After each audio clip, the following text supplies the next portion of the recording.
बिस्मिल्लाहिर्रहमानिर्रहीम। अस्सलाम वालेकुम डियर स्टूडेंट्स, मेरा नाम है डॉक्टर वजीहा और अपने YouTube channel learn math with fun में आपको खुशामदीद कहती हूँ। स्टूडेंट्स, आज हम अपना यूनिट नंबर 8 लॉजिक स्टार्ट करेंगे। तो सबसे पहले हम डिटेल में पढ़ते हैं कि लॉजिक क्या होती हैं और इससे रिलेटेड आगे और डेफिनेशंस पढ़ेंगे। देन हम अपने एक्सरसाइज की तरफ मूव करते हैं। जी स्टूडेंट्स, ये देखिए लॉजिक क्या है। इन maths logic is the science of right thinking. It help us know if something is true और फॉल्स। यानी जो हमारी थिंकिंग होती है, सोच समझ के हम किसी चीज़ के बारे में फ़ैसला करें कि ये चीज़ ठीक है या गलत, यानी सोच समझ के किसी चीज़ का फ़ैसला करना। ठीक है, जब भी हम लॉजिक देते हैं तो हम क्या कहते हैं, हम हमारे पास कोई क्वेश्चन दिया होता है या कोई स्टेटमेंट दी होती है तो हम ढूंढते हैं कि इसकी क्या लॉजिक है, इसका क्या इसके पीछे थिंकिंग हो सकती है। हम सोच में पढ़ते हैं कि यार क्या स्टेप्स हो सकते हैं या क्या ऐसी रीज़न हो सकती है जिसकी वजह से ये आंसर ऐसा आ रहा है या इस तरह से इसको किया जा रहा है। ठीक है, तो जस्ट लॉजिक क्या चीज़ है कि थिंकिंग है, राइट थिंकिंग। सोच समझ कर किसी स्टेटमेंट के बारे में, किसी चीज़ के बारे में फ़ैसला करना है कि ये ठीक है या गलत। Why is logic important in maths? Logic क्यों इंपॉर्टेंट है? लॉजिक की मदद से क्या होता है? It help you solve word problem. ठीक है, हमारे पास वर्ड प्रॉब्लम देखिए दिया जाता है। वर्ड प्रॉब्लम क्या होता है? जिसमें हमें क्वेश्चन की स्टेटमेंट गिवन होती है। ठीक है, इंग्लिश में कोई क्वेश्चन गिवन होता है। ठीक है, तो हमने उस स्टेटमेंट को पढ़ के उसको सॉल्व करना होता है। तो हम क्या करते हैं, जैसे हमने इससे पहले अपना वो चैप्टर पढ़ा है, ट्रिग्नोमेट्रिक वाला पढ़ा है, जिसमें हमने लिखा होता है एंगल ऑफ एलिवेशन इतना है, ट्री की हाइट इतनी है, आपने ट्री का शेडो कैलकुलेट करना है। इस तरह के क्वेश्चंस को हम वर्ड प्रॉब्लम्स कहते हैं। ठीक है, अब आपने उस वर्ड प्रॉब्लम को क्या किया, आपने उस वर्ड प्रॉब्लम को पहले रीड किया। ठीक है, आपने रीड करने के बाद अपनी लॉजिक यूज़ की कि यहाँ पे मैं कौन सी अपनी ट्रिग्नोमेट्रिक रेशियो यूज़ कर सकती हूँ जिसकी वजह से मुझे आंसर मिल सकता है। ठीक है, मैंने आपको बताया था ना कि आपने अपनी ट्रिग्नोमेट्रिक रेशियो जब यूज़ करनी है तो आपने क्या चीज़ देखनी है कि एक जो साइड आपने फाइंड करनी है वो, और एक साइड जो आपको गिवन है आपने उसको यूज़ करते हो वो ट्रिग्नोमेट्रिक रेशियो यूज़ करनी है। यानी आपने वहाँ पे लॉजिक अप्लाई की ना। ठीक है, आपने वहाँ पे पहले उसको थिंक किया, आपने उस स्टेटमेंट को पढ़ा, उसको आपने थिंक किया। ठीक है, तो आपको लगा कि ये वाली अगर मैं ट्रिग्नोमेट्रिक रेशियो यूज़ करती हूँ तो मेरा आंसर ठीक मुझे मिल जाएगा। ठीक है, तो ये दिस इज़ कॉल्ड लॉजिक कि जब भी हम किसी वर्ड प्रॉब्लम को सॉल्व करते हैं, उसको पढ़ते हैं तो फिर हम देखते हैं कि इसमें कौन सा तरीका अप्लाई किया जाए तो वो ठीक होगा।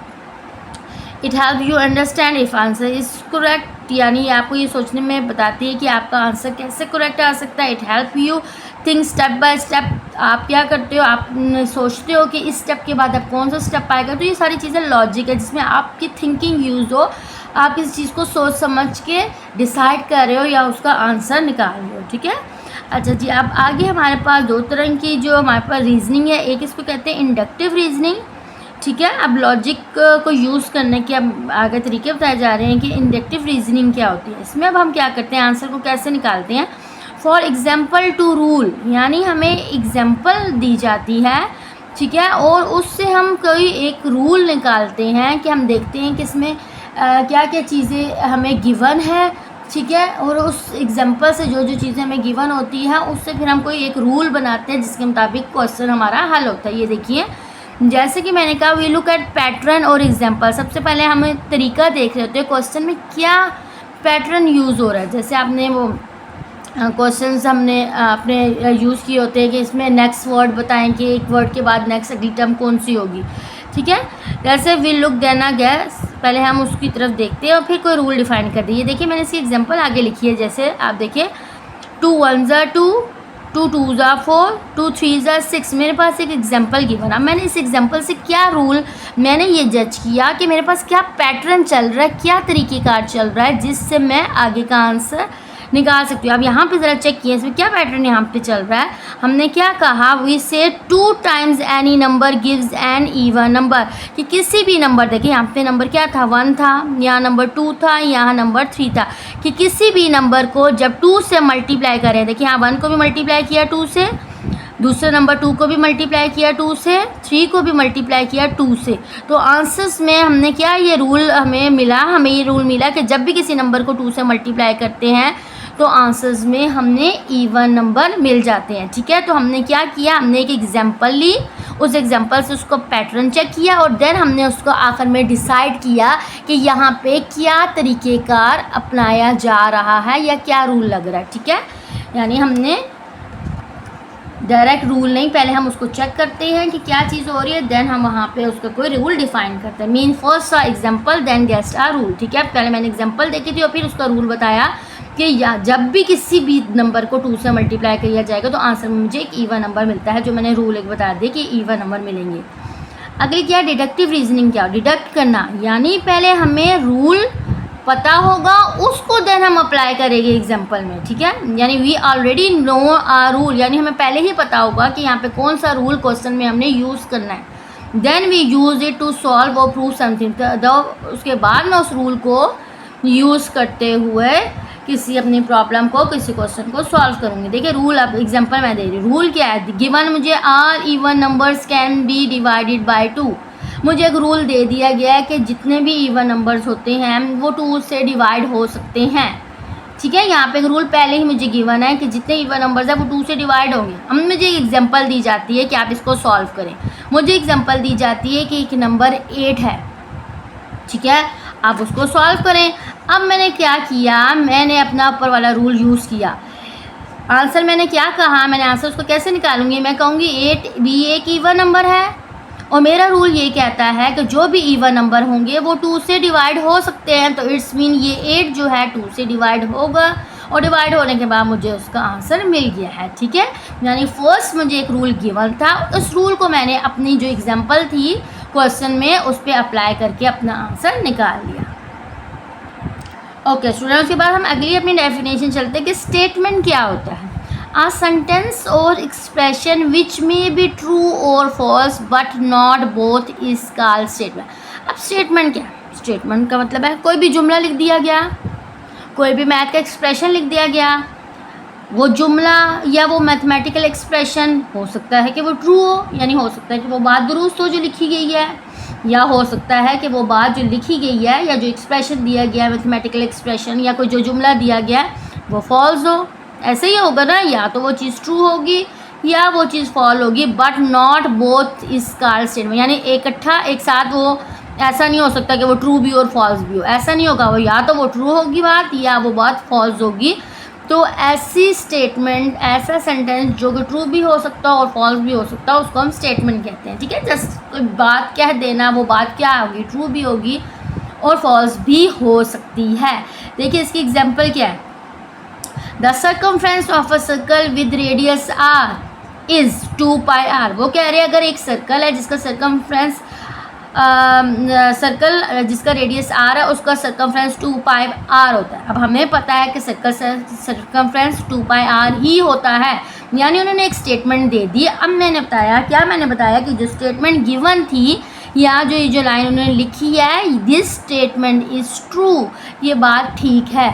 ठीक, यानी मैंने आपको बताया ना कि जो भी जुमला लिख दिया गया वो स्टेटमेंट कहलाता है, फिर आप वो ट्रू भी हो सकता है और फॉल्स भी हो सकता है। अब देखिए एक और स्टेटमेंट इन्होंने दी है, इन्होंने दिया 3 + 4 = 8, जबकि आप जहाँ चेक कीजिए 3 + 4 7 बनता है। क्या 7 और 8 7 = 8 इन्होंने लिख दिया है, ये भी एक स्टेटमेंट है ना, लिख दी गई बात है, लेकिन ये जो स्टेटमेंट है ये फॉल्स है। ठीक, तो स्टेटमेंट ट्रू भी हो सकती है, स्टेटमेंट फॉल भी हो सकती है। अब देखिए जिस तरह statement A = B can be either true और फॉल्स, यानी ये वाली स्टेटमेंट ट्रू भी हो सकती है फॉल्स भी हो सकती है। ए और बी की अगर मुझे क्वेश्चन में वैल्यूज़ गिवन है, अगर मुझे क्वेश्चन में कहते हैं कि ए की वैल्यू भी 3 है और बी की वैल्यू भी 3 है, तो 3 = 3, तो ये स्टेटमेंट क्या हो जाएगी, ट्रू हो जाएगी।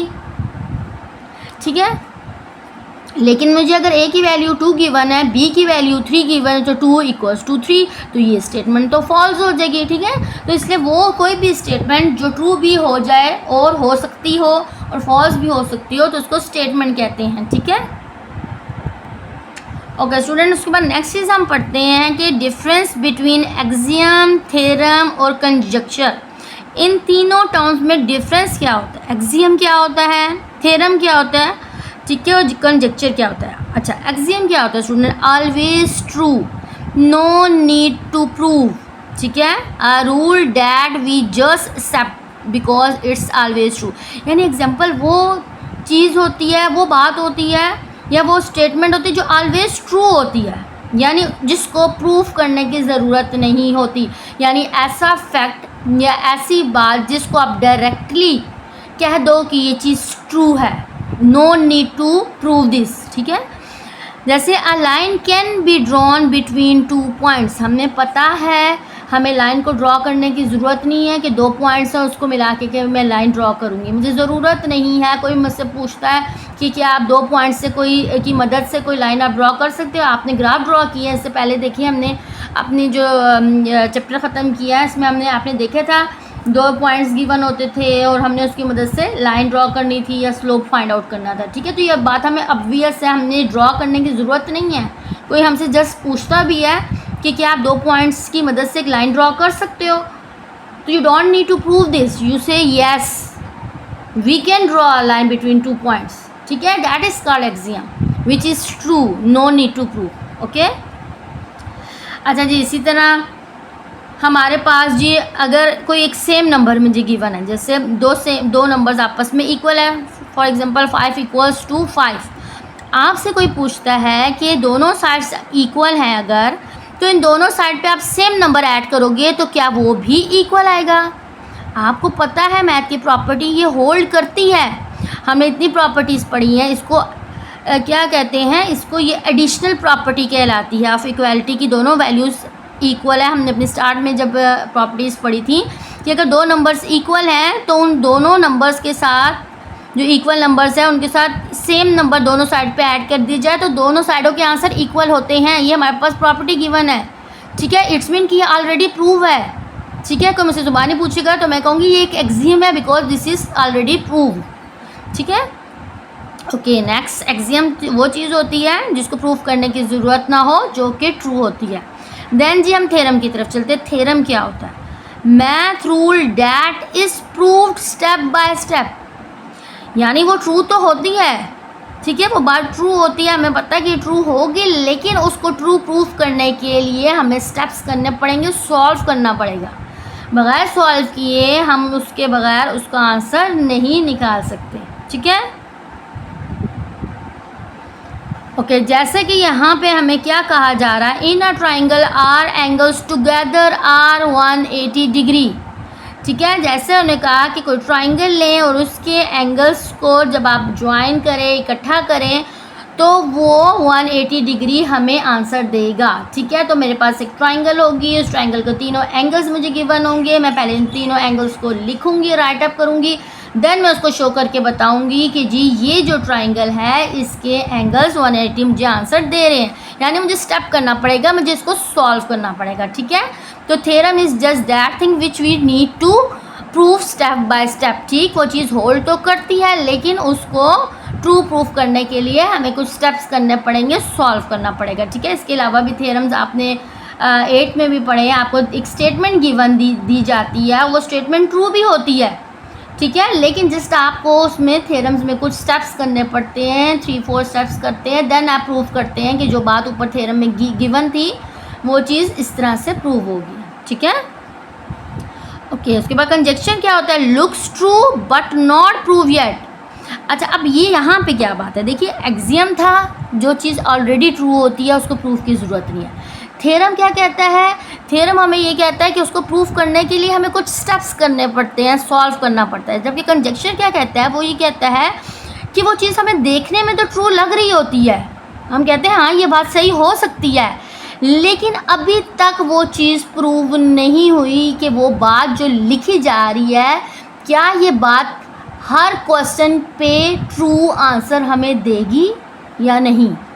जो हमें देखने में तो ट्रू लगती है, लेकिन अभी तक वो चीज़ प्रूफ नहीं हो चुकी कि हम उसको बता दें कि ये चीज़ ठीक है या नहीं। Math ideas that seems right, यानी कोई भी मैथ का आइडिया जो हमें देखने में तो सही लग रहा हो, but we don't know for sure because it's not prove, क्योंकि हम इसको दावे से नहीं कह सकते कि ये बात सही हो सकती है, क्योंकि वो चीज़ ऑलरेडी अभी मैथ में प्रूफ नहीं हुई।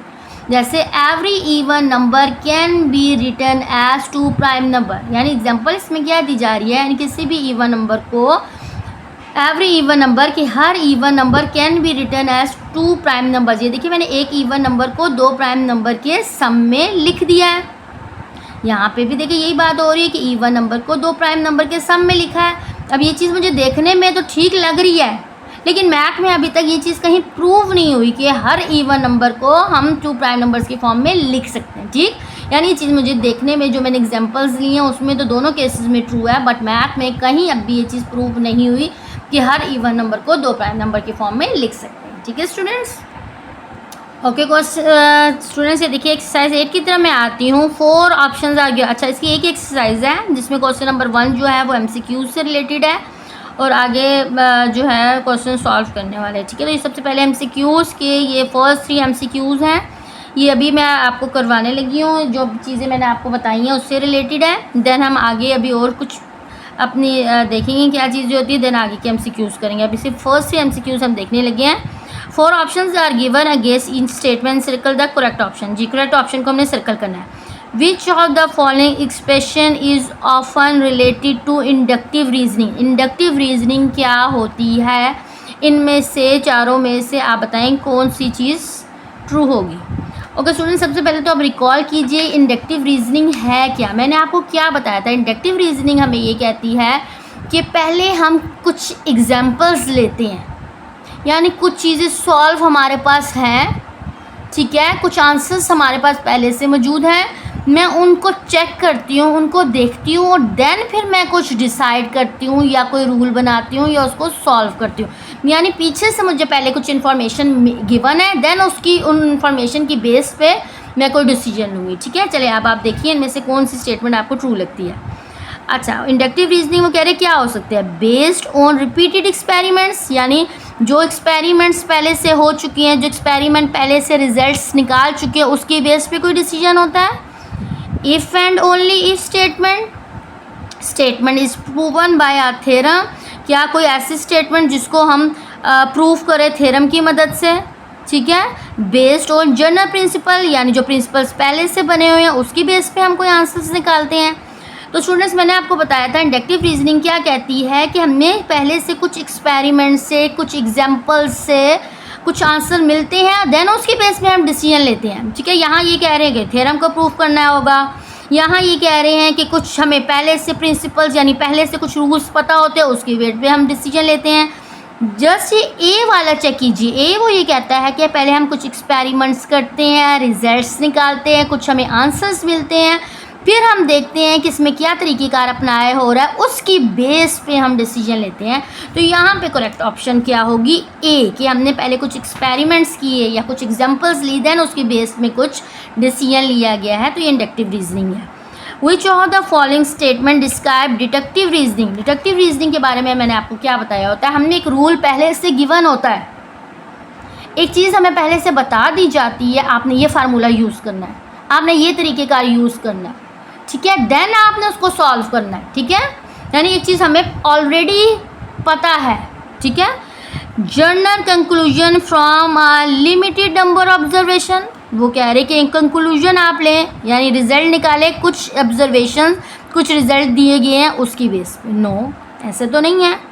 ठीक है, बेस्ड ऑन रिपीटेड एक्सपेरिमेंट्स, क्या एक्सपेरिमेंट्स बार बार किए जा रहे हैं उसके बाद आप रिजल्ट निकालें, ये भी नहीं है। बेस्ड ऑन यूनिट और इन्फॉर्मेशन डाटा एक्यूरेट, कुछ रिजल्ट्स एक्यूरेट हैं उसकी बेस पे आप क्या रिजल्ट निकाल रहे हैं, ये भी ठीक नहीं है। Draw conclusion from well known facts, जी ये सही है। वेल नोन फैक्ट्स यानी जो बातें आपको पहले से बता दी गई है कि ये फैक्ट है, ये ट्रू है, ये रूल है, उसकी बेस पे आपने आंसर निकालना है। तो यहाँ पे आपके पास कौन सी ऑप्शन आ जाएगी, डी। ठीक है, कि आपको फैक्ट पता थे, आपको रूल पता था, देन आपने उसके बाद अपने क्वेश्चन का रिजल्ट निकाला है, यानी एक वेल नोन चीज़ आपको पहले से गिवन थी, जैसे एक रूल आपको पहले से गिवन था।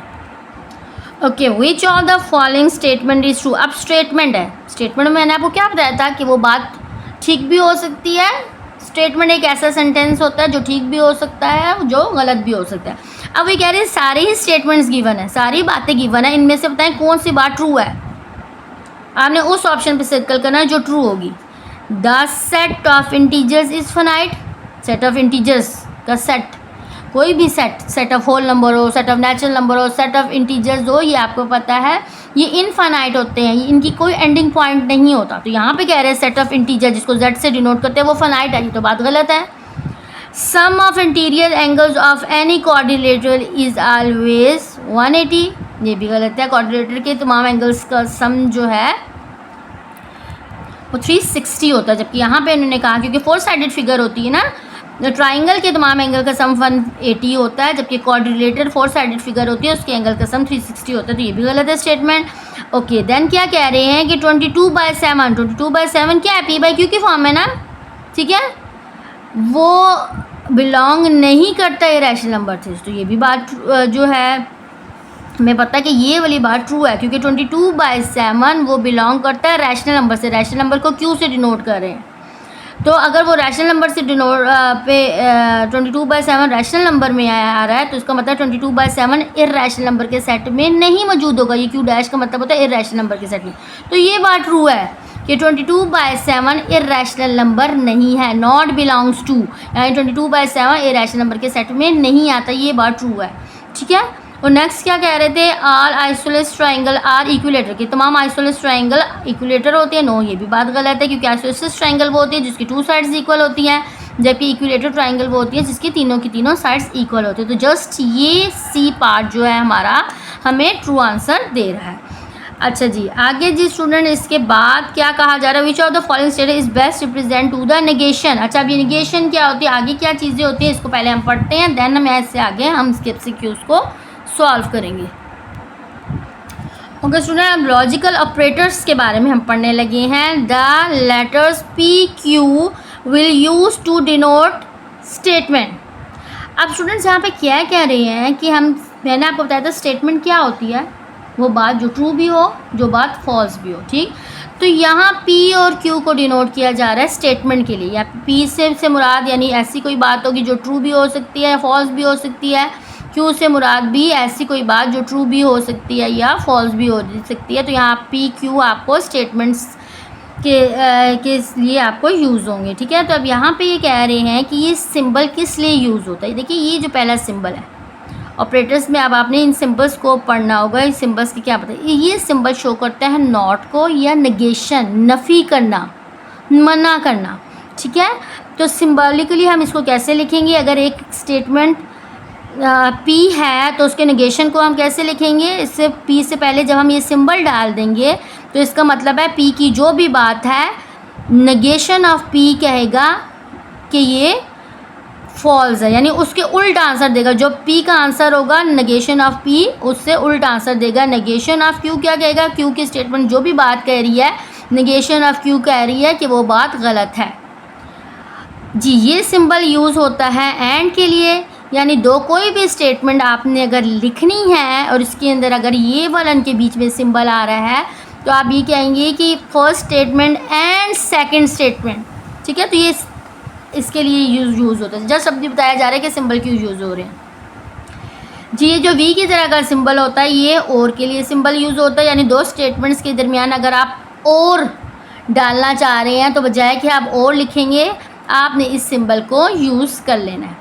अच्छा जी, ये जो सिंबल होता है जिसमें एक तरफ एरो हो रहा है, implies that, if then implies that, यानी दो स्टेटमेंट्स हैं एक P और Q, तो ये सिंबल यूज़ होता है इम्प्लाइज के लिए, यानी P अगर ऐसा कहेगा तो Q ये होगा, ठीक। इफ़ P अगर P ये है देन इम्प्लाइज तो Q ये होगा, ठीक है। अब ये इस सिंबल को क्या कहते हैं, इसमें दोनों तरफ एरो लगते हैं, if and only if. If and only if का क्या मतलब है, P इम्प्लाइज कर रहा है Q को और देन Q रिजल्ट में इम्प्लाइज कर रहा है P की तरफ। ये भी हम अपने यहाँ पे यूज़ करते हैं, आपको समझ आ जाएगी ये क्या है जब हम इसके टेबल बनाएंगे।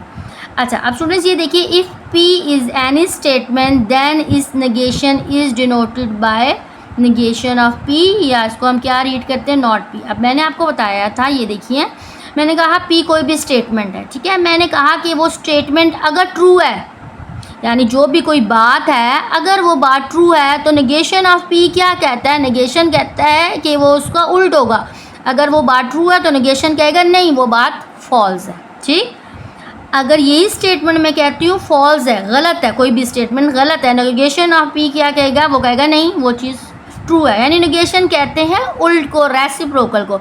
जो भी स्टेटमेंट दी होगी अगर वो ट्रू होगी तो नेगेशन कहेगा वो फॉल्स है, और अगर वो स्टेटमेंट ऑलरेडी फॉल्स है तो नेगेशन कहेगा वो वैल्यू ट्रू है। यानी जस्ट आपके स्टेटमेंट का रेसिप्रोकल ले लेना, उसको उल्ट कर देना, नेगेशन कहलाता है। जैसे ये एग्जांपल मुझे गिवन है, अगर मैं एक स्टेटमेंट लेती हूँ कि अली लिव्स इन वाकैंड, अली वाकैंड में रहता है, तो उसका नेगेशन क्या होगा, नेगेशन इसका उल्ट आएगा। नेगेशन क्या कहता है कि Ali does not live in Wakanda, कि अली वाकैंड में नहीं रहता। स्टूडेंट नेक्स्ट हमारे पास आता है कंजक्शन। कंजक्शन क्या होता है, the conjunction of two statement P and Q is written as P and Q। हमने देखिए पीछे ये सिंबल पढ़ा था, इस सिंबल किसका था, एंड का। जब दो स्टेटमेंट्स के दरमियान एंड का सिंबल डाला जाता है तो उसको नाम दिया जाता है कंजक्शन का, ठीक है। अब कंजक्शन इसमें क्या है, अब देखिए, अब आपने एक स्टेटमेंट ली P, एक स्टेटमेंट ली Q, आपने उसको निकाला है कंजक्शन यानी एंड इन दोनों का, ठीक है। अगर वो स्टेटमेंट ट्रू है, मैं फर्ज करती हूँ जो पहली स्टेटमेंट ट्रू है और दूसरी स्टेटमेंट भी ट्रू है, तो कंजक्शन एंड क्या कहता है कि दोनों का स्टेटमेंट ट्रू होंगी तो आंसर में हम क्या लिखेंगे, ये पूरा रिज़ल्ट जो निकला है, दोनों स्टेटमेंट क्योंकि ट्रू हैं तो रिज़ल्ट भी हमें ट्रू ही मिलेगा। यानी हम कहेंगे कि ये रिज़ल्ट देता है ट्रू। पहली स्टेटमेंट ट्रू है और दूसरी स्टेटमेंट अगर फॉल्स है तो हमें रिज़ल्ट मिलेगा, हम कहेंगे कि ये आंसर हमें फॉल्स देता है, ठीक। पहली स्टेटमेंट फॉल्स है, दूसरी स्टेटमेंट ट्रू है तो भी हमें आंसर फॉल्स मिलेगा, और अगर दोनों स्टेटमेंट फॉल्स हैं तो भी हमें आंसर फॉल्स मिलेगा। यानी कंजक्शन कहता है सिर्फ एक केस जब दोनों स्टेटमेंट ट्रू होंगी तो ही आंसर ट्रू होगा, अदरवाइज़ हर केस में आंसर फॉल्स होगा। यानी दोनों में से कोई एक भी अगर फॉल्स है या दोनों फॉल्स है तो रिज़ल्ट हमें फॉल्स में मिलेगा। जस्ट एक केस है जब हमें आंसर ट्रू मिलेगा जब दोनों स्टेटमेंट ट्रू होंगी। जैसे कि मुझे एक स्टेटमेंट गिवन है, मुझसे पूछा जा रहा है कि बताएं जी इसका कंजक्शन क्या हमें आंसर देगा। 2 इज़ अ प्राइम नंबर, ये मेरे पास एक स्टेटमेंट है, सपोज ये P है, 2 इज़ अ प्राइम नंबर, तो 2 एक प्राइम नंबर ही होता है। यानी जो P स्टेटमेंट है, पहली स्टेटमेंट है, ये ट्रू है। एंड 0 इज़ होल नंबर, और 0 एक होल नंबर है, ये भी ट्रू है। यानी अगर P पहली स्टेटमेंट भी ट्रू है और दूसरी स्टेटमेंट भी ट्रू है तो कंजक्शन हमने क्या आंसर देगा, ट्रू आंसर देगा, ठीक है। तो ये हमने इसका आंसर लिख दिया कि हमें आंसर इसका ट्रू मिल गया। जैसे हमें ट्रू और फॉल्स बताना होता है कि इसका आंसर क्या आएगा, स्टेटमेंट का आंसर ट्रू है या फॉल्स है कंजक्शन के मुताबिक, ठीक है। ओके, उसके बाद जी है डिसजंक्शन। डिसजंक्शन क्या कहता है, अब वो ये क्या कहता है कि अगर दो स्टेटमेंट्स हैं उनके दरमियान हम ये सिंबल यूज़ कर ले जो सिंबल होता है और का, तो उसको कहते हैं डिसजंक्शन। अब ये रिज़ल्ट कैसे देता है, P और Q दो स्टेटमेंट्स हैं तो डिसजंक्शन क्या रिज़ल्ट देता है। डिसजंक्शन ये कहता है कि अगर दोनों स्टेटमेंट ट्रू है तो भी आंसर ट्रू होगा, दोनों स्टेटमेंट में से अगर एक स्टेटमेंट भी ट्रू है तो भी मुझे ट्रू आंसर मिलेगा। ये देखिए, फिर दोनों में से कोई एक भी ट्रू है तो भी मुझे ट्रू आंसर मिलेगा, लेकिन अगर दोनों ही स्टेटमेंट फॉल्स हो जाए तो हमें आंसर फॉल्स मिलेगा, ठीक है। जैसे और होता है ना, और आपको पता है या ये, तो दोनों में से कोई एक भी अगर ट्रू होगी या दोनों ट्रू होंगी तो हमें रिजल्ट ट्रू मिलेगा। जस्ट एक केस में हमारे पास आंसर फॉल्स होगा जब दोनों स्टेटमेंट फॉल्स होंगी, ठीक है। जैसे मैंने अब यहाँ पे क्या लिखा, एक मुझे एग्जांपल दी जा रही है और मुझसे पूछा जा रहा है डिसजंक्शन के मुताबिक बताएं ये ट्रू है या फॉल्स। देखिए, 2 is a prime number, 2 prime number है and 0 is a natural number. इस स्टेटमेंट को आपने देख के बताना है डिसजंक्शन के मुताबिक ये क्या आंसर देगा, ट्रू आंसर देगा या false. 2 is a prime number, correct है ये बात, ठीक है। फर्स्ट स्टेटमेंट ने मुझे ट्रू आंसर दिया।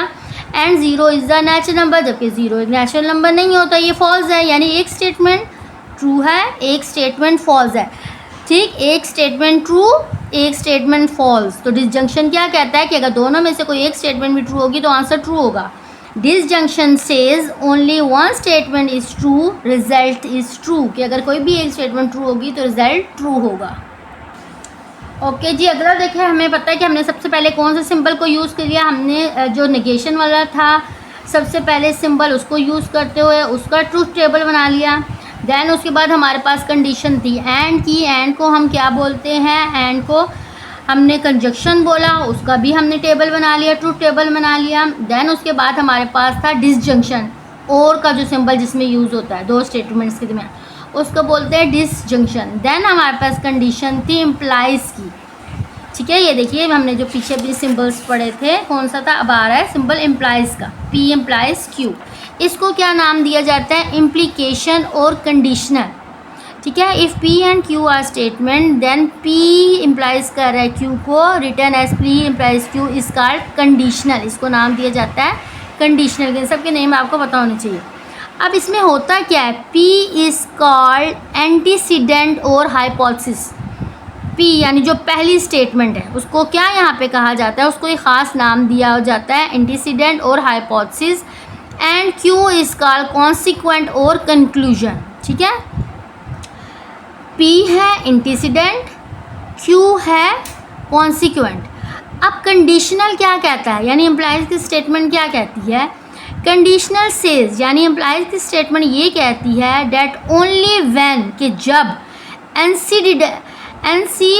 Antecedent is true and consequent is false then result is false. कि जस्ट एक केस जब एंटीसीडेंट ट्रू हो और कॉन्सिक्वेंट, एंटीसीडेंट क्या होता है, P होता है ना, कि P ट्रू हो और कॉन्सिक्वेंट Q फॉल्स हो, जस्ट उस केस में आंसर फॉल्स होगा, अदरवाइज हर केस में आंसर ट्रू होगा। ठीक है, कंडीशनल की कंडीशन, इम्प्लाइज की कंडीशन ने क्या बताया, देखिए अगर दोनों ट्रू है तो आंसर ट्रू होगा। अगर एंटीसीडेंट यानी P ट्रू है और कॉन्सिक्वेंट फॉल्स है तो आंसर फॉल्स होगा। ये देखिए जो भी मैंने पढ़ा था, P ट्रू है और कॉन्सिक्वेंट Q, बाद में आने वाले को कॉन्सिक्वेंट कहते हैं, वो फॉल्स है, तो जस्ट उस केस में हमने आंसर फॉल्स मिलेगा। इसके अलावा हर केस में आंसर ट्रू होगा। P अगर फॉल्स है, Q ट्रू है तब भी ट्रू, दोनों फॉल्स है तब भी ट्रू। जस्ट पहला वाला ट्रू और दूसरा वाला फॉल्स होगा तो हमने फॉल्स आंसर मिलेगा, अदरवाइज ये सारे हमें ट्रू आंसर देगा। ये हमारे पास इसकी कोई रीजनिंग या कुछ नहीं है, ये जस्ट हम एक ट्रूथ टेबल दिए होते हैं जो हर केस में जिसके आंसर ट्रू है या फॉल्स ये वैलिड होते हैं और हमें हर क्वेश्चन में इसको इसी तरह अप्लाई करना होता है। ठीक है, ओके। उसके बाद है जी बाय कंडीशनल। बाय कंडीशनल क्या कहता है कि P इम्प्लाइज करता है Q को भी और Q इम्प्लाइज करता है P को भी, और फिर हमने एंड में रिजल्ट निकालना होता है। ठीक है, ये स्टेटमेंट क्या कह रही है कि P इम्प्लाइज करता है Q से, यानी हमने पहले इसका रिजल्ट निकालना है, देन फिर हमने Q इम्प्लाइज कर, यानी ये डबल साइन होते हैं, P Q की तरफ भी जा रहा है, देन Q P की तरफ रिवर्स भी जा रहा है। ठीक है, देखिए P का जा रहा है एरो Q की तरफ, फिर Q का एरो भी P की तरफ जा रहा है, तो ये डबल बाय कंडीशन इसको इसलिए कहते हैं कि दो दफ़ा यहाँ पे कंडीशनल की स्टेटमेंट यूज़ हो रही है, ये वाली इम्प्लाइज वाली। ठीक है, तो उसको ऐसे लिखते हैं और उसको इफ़ एंड ओनली इफ़ भी बोलते हैं। अच्छा जी, इसको ज़रा सॉल्व करके देखते हैं। देखिए P हमारे पास ट्रू है, Q भी हमारे पास, यानी दोनों स्टेटमेंट अगर ट्रू हैं तो पहले हमने क्या निकालना है, P इम्प्लाइज कर रहा है Q को। देखिए P इम्प्लाइज Q, कंडीशनल की कंडीशन हमें ये कहती है सिर्फ एक केस में हमें फॉल्स आंसर मिलता है, जब पहली वैल्यू ट्रू हो और दूसरी वैल्यू फॉल्स हो, तो जस्ट हमने तब फॉल्स आंसर मिलेगा, बाकी हर केस में हमें ट्रू आंसर मिलता है। ठीक है, ये मैंने P इम्प्लाइज कर रहा है Q का आंसर निकाले। अब मैंने क्या करना है, Q इम्प्लाइज कर रहा है P को। अब देखिए इस केस में जब Q इम्प्लाइज कर रहा है P में, तो अब Q पहले लिखा जा रहा है, अब Q होगा इसमें एंटीसीडेंट और P होगा इसमें कॉन्सिक्वेंट, यानी Q वाली रकम में पहली वाली एंटीसीडेंट और P वाली रकम है कॉन्सिक्वेंट। तो इम्प्लाइज की कंडीशन ये कहती है जो एंटीसीडेंट होता है सिर्फ एक केस में हमें आंसर फॉल्स देता है, जब हमारे पास एंटीसीडेंट ट्रू हो और कॉन्सिक्वेंट फॉल्स हो, यानी जस्ट इस केस में हमें आंसर फॉल्स मिलेगा, बाकी हर केस में हमें आंसर ट्रू मिलेगा। ठीक है, मैंने P इम्प्लाइज Q भी निकाल लिया, Q इम्प्लाइज P भी निकाले। अब इन दोनों को देखते हुए हमने if and only if bye conditional निकालना है। अच्छा, अब देखिए, ठीक, अब हमने इसमें क्या करना है, देखिए अब इस अब इन दोनों को देखते हो हमें रिजल्ट निकालना है। दोनों ट्रू है तो आंसर ट्रू है, ठीक है। अगर मैं इसको देखती हूँ, ठीक है, कि तो डबल इम्प्लाइज दोनों तरफ देखना है ना, कि एक ट्रू होगी दूसरी फॉल्स होगी तो आंसर फॉल्स, एक ट्रू होगी दूसरी फॉल्स होगी तो आंसर फॉल्स, क्योंकि अब हमने दोनों तरफ को देखते हुए जाना है। ये कंडीशनल हमें ये कहता था कि पहली वाली रकम अगर ट्रू है दूसरी वाली रकम फॉल्स है तो आंसर हमने फॉल्स देगा, यानी एक ट्रू और एक फॉल्स। अब यहाँ पे हमने दोनों ही कंडीशनल को देखना है, तो आपको दोनों में से कोई एक ट्रू और एक फॉल्स होगी तो आंसर फॉल्स मिलेगा। दोनों ट्रू होंगी या दोनों ही आपके पास ट्रू होंगी, ये देखिए यहाँ पे भी ट्रू है यहाँ पे भी ट्रू है, लेकिन दोनों में से कोई एक भी अगर फॉल्स होगी तो आंसर आपको फॉल्स देगा। बाय कंडीशनल में आपने इस तरह से फाइंड करना होता है। अच्छा, अब जितनी भी हमारी कंडीशनल की स्टेटमेंट है उससे हम और कंडीशंस क्या निकाल सकते हैं, ठीक है।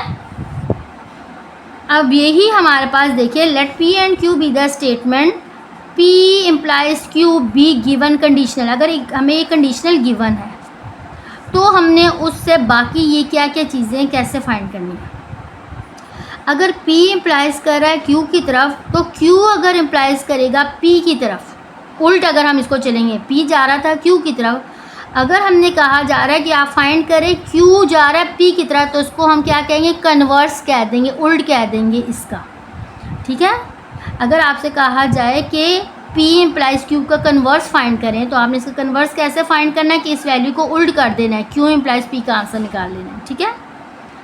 अगर आपसे क्वेश्चन में कहा जाए P इम्प्लाइज Q का इन्वर्स फाइंड करें, इन्वर्स किसको कहते हैं, रेसिप्रोकल्स को, तो P का रेसिप्रोकल नेगेशन ऑफ P आ जाएगा, Q का रेसिप्रोकल यानी Q का उल्ट नेगेशन ऑफ P आ जाएगा। या नेगेशन उल्ट को कहते हैं ना, नॉट को कह देते हैं, P का नॉट और Q का नॉट, ठीक है। कन्वर्स में जस्ट वैल्यूज़ आगे पीछे होती हैं, जबकि इन्वर्स में इनके नॉट के सिंबल इनके साथ लग जाते हैं। नेक्स्ट जी, P इम्प्लाइज Q का आपसे अगर का क्वेश्चन में कहा जाता है कॉन्ट्रा पॉजिटिव निकालें। कॉन्ट्रा पॉजिटिव किसको कहती है, कॉन्ट्रा पॉजिटिव ये कहते हैं कि ये वैल्यूज़ उलट भी जाएंगी, Q पहले आ जाएगा और P बाद में आ जाएगा, वैल्यूज़ उल्टेंगी भी और साथ इनका नेगेशन भी आ जाएगा, उसको कॉन्ट्रा पॉजिटिव कहते हैं, ठीक है। अच्छा जी, ये देखिए इसका भी ट्रुथ टेबल बनाया हुआ है, सारी चीज़ें कहाँ कही गई हैं, हमें P दिया गया है और Q दिया हुआ है। देखिए क्या हो सकता है, ये देखिए या दोनों स्टेटमेंट ट्रू हो सकती हैं, या पहली स्टेटमेंट ट्रू दूसरी फॉल्स, पहली फॉल्स दूसरी ट्रू, या दोनों ही फॉल्स। चार कंडीशन, इन चार के अलावा और मजीद कोई कंडीशन नहीं हो सकती है, ठीक है। ये चार ही कंडीशन होंगी, या दोनों ट्रू होंगे या दोनों फॉल्स होंगे, पहली ट्रू दूसरा फॉल्स, पहला फॉल्स दूसरा ट्रू, ये चार कंडीशन है। अच्छा जी, हमने सबसे पहले इनके निगेशंस भी फाइंड कर लिए, देन हम ये कन्वर्स, इन्वर्स और कॉन्ट्रा पॉजिटिव इनके फाइंड करेंगे। P का निगेशन क्या होता है, P का इन्वर्स, P का निगेशन अगर P ट्रू है तो ये निगेशन ऑफ P क्या होगा, फॉल्स, फिर P true negation of P false, P अगर फॉल्स है तो निगेशन ट्रू होगा, P अगर फॉल्स है तो निगेशन ट्रू होगा। अब Q का निगेशन कैसे होगा, Q ट्रू है तो निगेशन फॉल्स, Q जो है फॉल्स है तो उसका निगेशन ट्रू हो जाएगा, Q ट्रू है तो उसका निगेशन फॉल्स हो जाएगा। इसी तरह Q अगर फॉल्स है तो उसका निगेशन ट्रू हो जाएगा। जस्ट पहले था P इम्प्लाइज Q क्या कहता है, P इम्प्लाइज Q कंडीशनल सबसे पहले जो हमें गिवन है वहाँ से हम स्टार्ट करते हैं।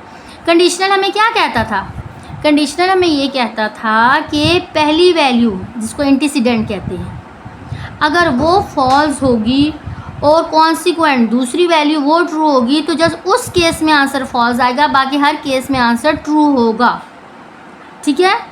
कि अगर पहली वैल्यू ट्रू है और दूसरी वैल्यू फॉल्स, यानी ये वाला केस, पहली वैल्यू ट्रू दूसरी वैल्यू फॉल्स, तो हमें आंसर फॉल्स मिलेगा, बाकी हर सिचुएशन में हमें आंसर ट्रू देगा। ये हमारे पास इम्प्लाइज की कंडीशन होती है, ठीक है। अच्छा, अब मैंने सबसे पहले उसको फाइंड करना है कन्वर्स, तो इसका कन्वर्स क्या होगा कंडीशनल का, ये हमारे पास कंडीशनल थी, इसका कन्वर्स क्या होता है, मैंने आपको बताया था कन्वर्स में जगह चेंज हो जाती है, यानी Q पहले आ जाएगा और P बाद में आ जाएगा। अब Q पहले है P बाद में है, और अब जो है कंडीशनल की कंडीशन लगाएं, Q अब पहले है। अब कंडीशनल की ये कंडीशन कहती है कि पहले वाली रकम अगर ट्रू हो और दूसरी वाली रकम फॉल्स हो, सिर्फ उस सूरत में आंसर फॉल्स मिलता है, बाकी हर सूरत में आंसर ट्रू मिलता है, ठीक। देन हमने फाइंड करना है इन्वर्स।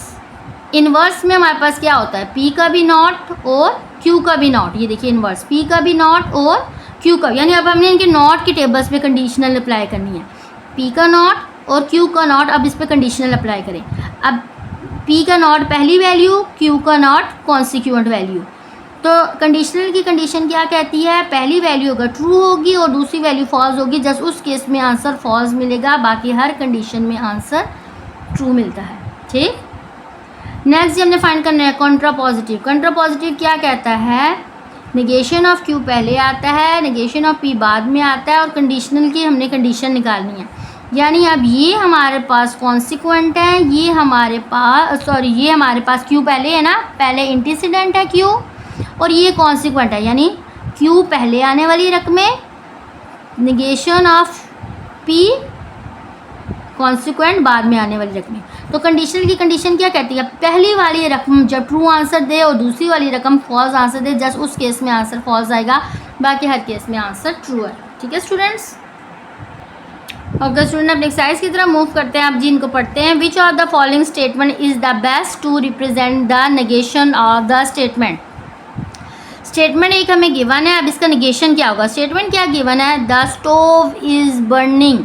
स्टोव किसको कहते हैं, चूल्हे को, चूल्हा जल रहा है, तो उसकी नेगेशन क्या होगी, मैंने आपको बताया था नेगेशन को हम क्या कहते हैं, not. The stove is not burning, A option. The stove is dim, dim. The stove is turn to low heat, it is both burning and not burning. आपको पता है नेगेशन में जस्ट नॉट का वर्ड यूज़ होगा, ठीक है। अब not तो यहाँ पे भी है, लेकिन यहाँ पे it is both burning and not burning, के जल भी रहा है, दोनों जल भी रहे हैं और जल नहीं भी रहे, तो ऐसा तो नहीं है। जस्ट जिसमें नॉट की कंडीशन लगी हुई, the stove is not burning, stove is burning, negation means not, तो जस्ट इसमें कौन से हमारे पास करेक्ट ऑप्शन है, ए ऑप्शन। ठीक, ओके उसके बाद फिफ्थ पढ़ते हैं the conjunction of two statement. ठीक है स्टूडेंट, आप कंजक्शन क्या है, देखिए सबसे पहले हमारे पास थी नेगेशन नॉट की सिंबल, उससे जो नेक्स्ट हमारे पास था वो कंजक्शन था, जिसमें हमारे पास एंड का सिंबल यूज होता है। ठीक है, तो यहाँ पे आप बताइए पी और क्यू इज़ ट्रू, कब वो कंजक्शन, यानी ये होता है कंजक्शन पी एंड क्यू।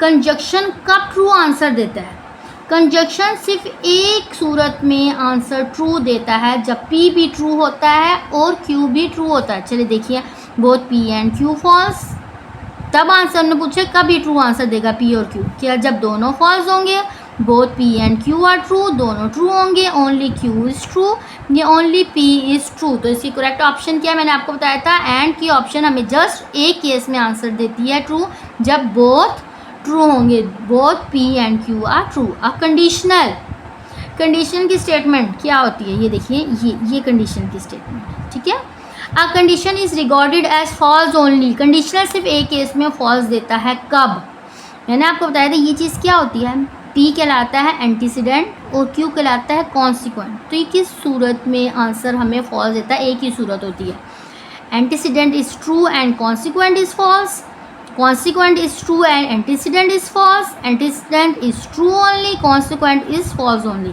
जी क्या सूरत थी कि जब हमारे पास एंटीसीडेंट ट्रू हो, पहले वाला ट्रू हो और दूसरे वाला कॉन्सिक्वेंट फॉल्स हो, जस्ट उस केस में हमने फॉल्स आंसर मिलेगा, यानी antecedent is true and consequent is false, so A is the correct option.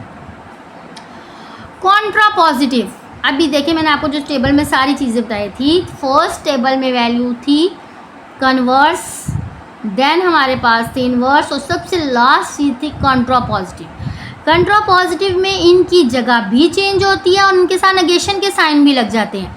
P अगर इम्प्लाइज कर रहा है Q को, तो उसकी जब जगह चेंज होगी, सर Q अगर P को इम्प्लाइज कर रहा है, तो जब इसकी जगह चेंज होगी तो P इम्प्लाइज करेगा Q को, P भी Q को इम्प्लाइज करेगा और उनके साथ नेगेशन भी लग जाएगा, तो नेगेशन ऑफ P इम्प्लाइज करेगा नेगेशन ऑफ, यानी इस कंडीशन को देखिए आपने इसका कंट्रा पॉजिटिव निकालना है। इनकी जगह भी चेंज होगी, P पहले आएगा, Q बाद में आएगा और इनके साथ नेगेशन के साइन भी लग जाएंगे।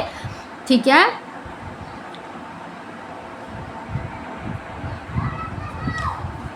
सो तो इसकी करेक्ट ऑप्शन कौन सी हुई? सी हुई। ओके, अच्छा आगे जो स्टूडेंट्स हमारे पास MCQs हैं उसमें एक्सियम, थेरम्स, कंजेक्चर क्या होता है ये उससे रिलेटेड है हमारे पास, ठीक है। अब स्टूडेंट्स आपको पता है कि मैंने आपको बताया था एक्सियम क्या होता है। एक्सियम वो चीज़ होती है जो ऑलरेडी ट्रू होती है, जिसको प्रूव करने की ज़रूरत नहीं होती। थेरम क्या चीज़ होती है? थेरम जो चीज़ ट्रू तो होती है लेकिन उसको करने के लिए स्टेप्स करने पड़ते हैं। कंजेक्चर क्या होता है हमारे पास कि जो हमें देखने में तो ट्रू लग रही होती है लेकिन कोई एक बाकायदा एग्जैक्ट रूल उसका भी डिफाइन नहीं होता कि वाकई में ये चीज़ ट्रू है यानी अभी तक वो चीज़ प्रूव नहीं हुई। The statement every integer greater than 2 is the sum of 2 prime numbers, मैंने आपको बताया था, देखिए हमने जो एग्जांपल दी थी कि 4 को मैंने 2 प्राइम नंबर्स की सूरत में लिखा था। 4 इक्वल था 2 + 2, ठीक है। ये इंटीजर है ना, कोई भी इंटीजर जो कि 2 से ग्रेटर है उसको 2 प्राइम नंबर के सम में लिख सकते हैं। तो मैंने आपको बताया था कि ये चीज़ देखने में तो ट्रू लगती है लेकिन अभी तक इसका कोई रूल डिफाइन नहीं हुआ।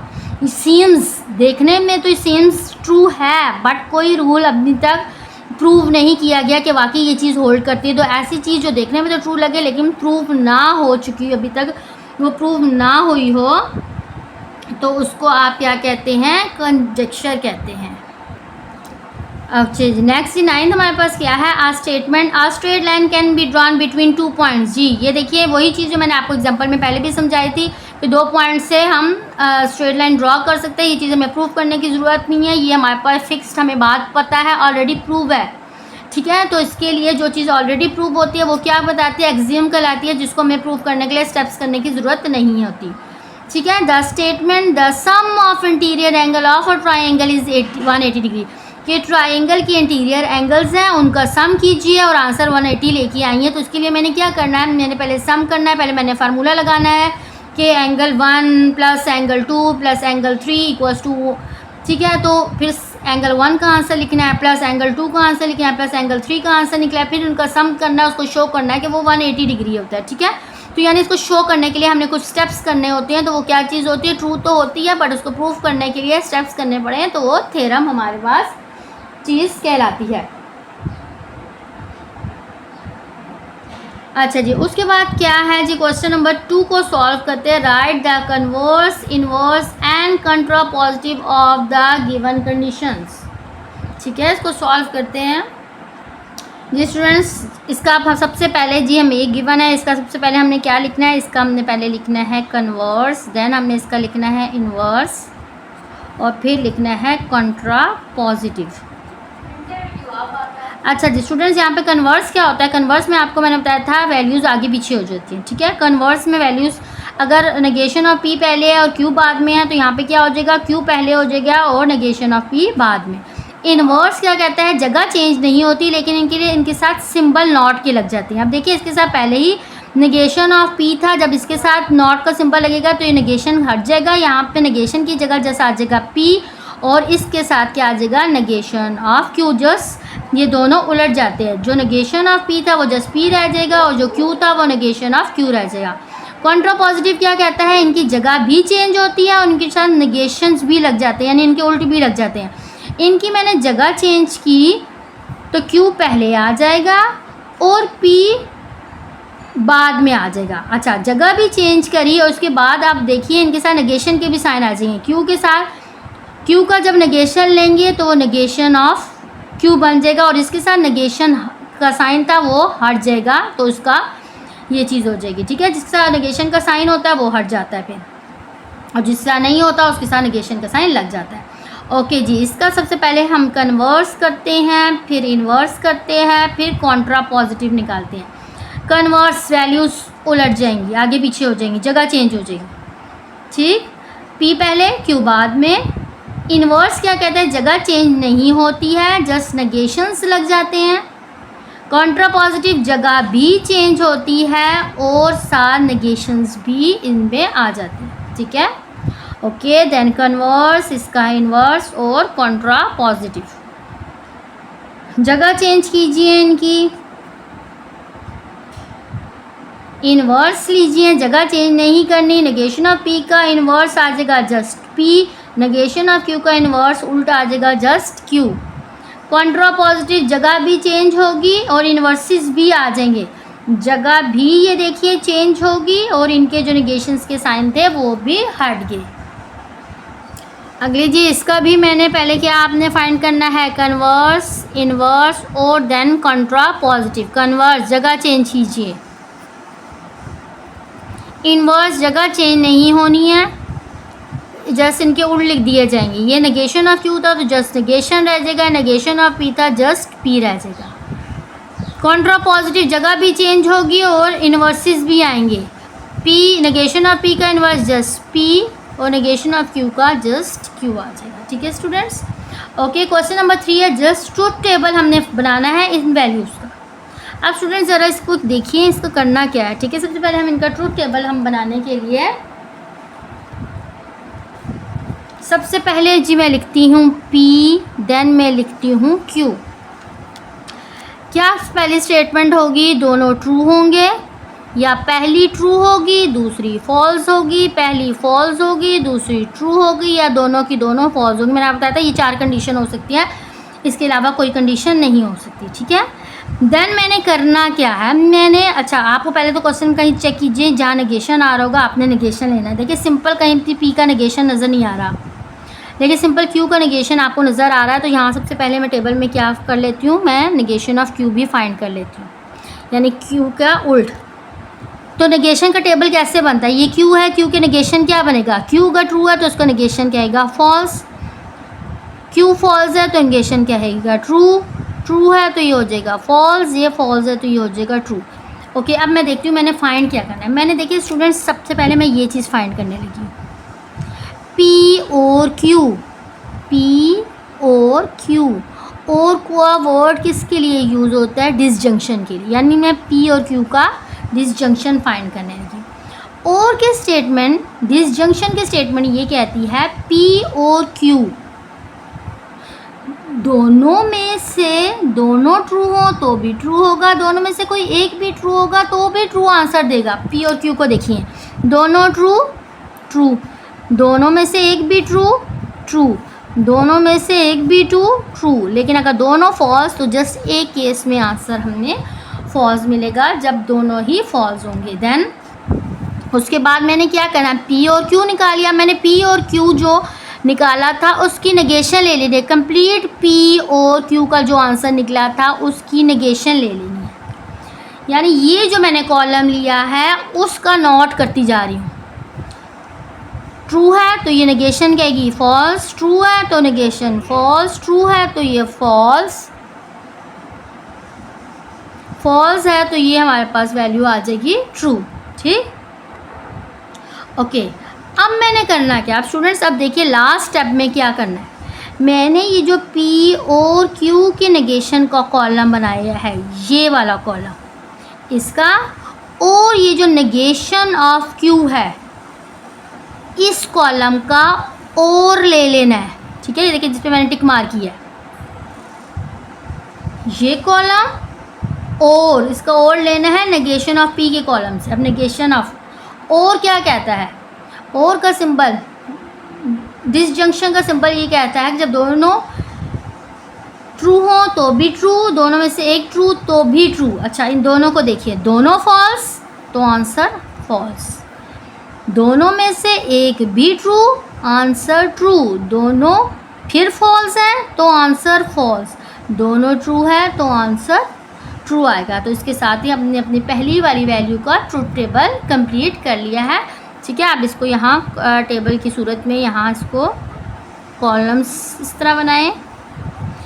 ठीक है, और इसको अपने कंप्लीट टेबल की फॉर्म में ये हमारा इसका ट्रूथ टेबल बन गया है। ठीक है, ओके। तो नेक्स्ट पार्ट को लिखते हैं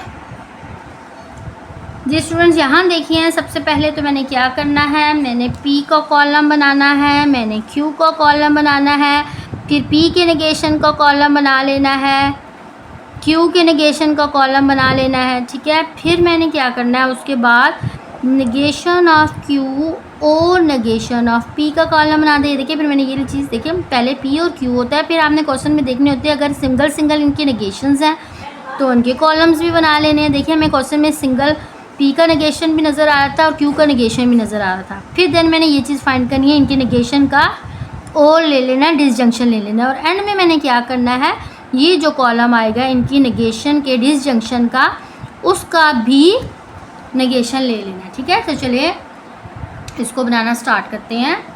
ओके, क्या केसेस हो सकते हैं, दोनों ट्रू हो सकते हैं, एक ट्रू दूसरा फॉल्स, पहला फॉल्स दूसरा ट्रू और दोनों फॉल्स। ठीक है, ओके, पी का नेगेशन फाइंड करने हैं, ट्रू का नेगेशन फॉल्स, ट्रू का नेगेशन फॉल्स, फॉल्स का नेगेशन ट्रू, फॉल्स का नेगेशन ट्रू।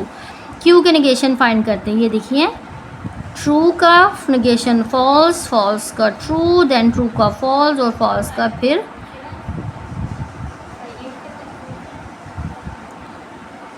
देन जी फिर मैंने क्या करना है, अब मैंने नेगेशन ऑफ क्यू और नेगेशन ऑफ पी का और एंड डिसजंक्शन फाइंड करना है, यानी इन दोनों कॉलम्स की तरफ आप और कीजिए।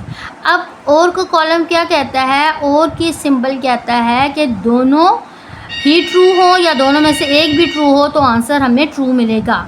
ठीक है, जस्ट एक केस में फॉल्स आंसर मिलता है जब दोनों ही फॉल्स होंगे, दोनों फॉल्स आंसर फॉल्स, दोनों में से एक ट्रू आंसर ट्रू, दोनों में से एक ट्रू आंसर ट्रू, दोनों ट्रू तो आंसर ट्रू आ जाएगा। ठीक है, अब मैंने इस कॉलम की ले लेनी है निगेशन, इस कॉलम का। ठीक है, फॉल्स है इसकी निगेशन ट्रू, ट्रू है इसकी निगेशन फॉल्स, ट्रू की निगेशन फॉल्स, अगेन ट्रू की निगेशन फॉल्स। हमारे पास इसका ट्रूथ टेबल भी कंप्लीट हो गया है जी। नेक्स्ट हम इसका ट्रूथ टेबल बनाते हैं।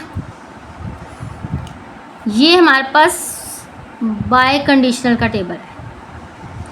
ओके, बाय कंडीशनल का टेबल क्या हमें कहता था, बाय कंडीशनल का ट्रूथ टेबल हमें ये कहता है कि दोनों कंडीशंस में से एक कंडीशन भी अगर फॉल्स होगी तो आंसर फॉल्स आंसर देगा, और अगर दोनों कंडीशन ट्रू है तो भी आंसर ट्रू मिलता है, दोनों फॉल्स है तो भी आंसर ट्रू देगा। यानी अगर कंडीशन सेम होंगी तो आंसर ट्रू है, लेकिन दोनों अगर कंडीशंस डिफरेंट होगी तो आंसर फॉल्स आएगा। ठीक है, ओके, इसका टेबल ज़रा ड्रॉ करते हैं।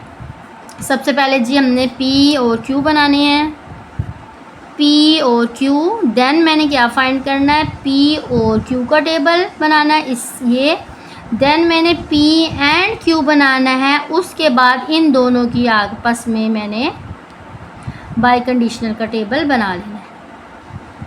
ठीक, ओके, क्या होगा जी, दोनों ट्रू होंगे, एक ट्रू एक फॉल्स, एक पहला फॉल्स दूसरा ट्रू और दोनों फॉल्स। ओके, ये हमारे पास क्या है, डिसजंक्शन और की कंडीशन, दोनों ट्रू ट्रू, दोनों में से एक ट्रू ट्रू, दोनों में से एक ट्रू, लेकिन अगर दोनों फॉल्स तो आंसर फॉल्स। एंड की condition, P and Q, and की कंडीशन कहती है दोनों ट्रू होंगे तो ही सिर्फ आंसर ट्रू होगा, दोनों ट्रू पी और क्यू तो आंसर ट्रू, दोनों में से एक फॉल्स फॉल्स, दोनों में से एक फॉल्स फॉल्स, दोनों फॉल्स तो फॉल्स। अब देखिए इसका, जिस पे मैंने टिक मार किया है, डिसजंक्शन और कंजक्शन, इन दोनों की बाय कंडीशनल हमने निकालनी है।